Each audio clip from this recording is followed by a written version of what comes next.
Fra haver til maver, fra haver til maver, fra haver til maver, dum bum bum bum bum.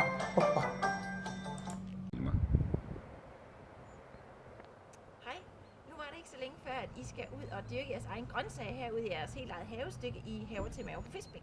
Og vi er allerede begyndt at gøre nogle ting klar til jer. Vi har fået givet haverne møg, og vi har fået dem pløjet, så jorden den er ved at være klar til, at de kommer. Og så er vi også ved at gøre nogle højbed klar herover, og det vil jeg gerne lige fortælle lidt mere om. Filmer.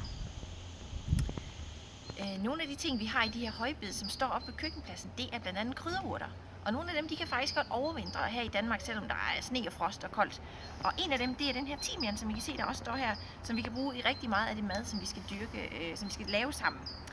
Og timian har en virkelig dejlig duft, ligesom de fleste af de andre krydderurter har det. Noget af det, vi også har gang i, det er, at vi har fået forspiret en masse forskellige urter, sådan så det er lidt nemmere for planterne at gro ud på friland, når vi skal plante dem derud.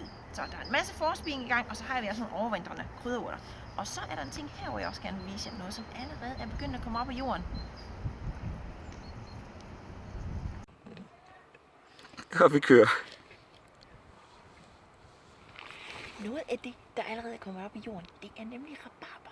Og de står her med de her fine røde stængler og nogle små krøllede blade.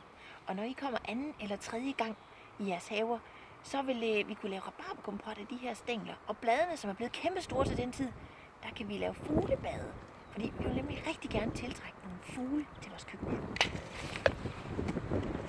Det synes jeg var fint. Nej, ned, fordi dit hoved står der. Ned med. Vi kører. Noget med fuglebade. Når I kommer her i Haver til Maver, så er der 2 ting, I skal huske at have med. I skal have jeres yndlingsgummistøvler med. Og så skal I huske at have noget tøj på, som må blive beskidt, fordi vi skal nemlig ned og rode i jorden, når I kommer. Og ja, haven er klar, og vi glæder os rigtig meget til at se jer, og også lidt jeres lærer.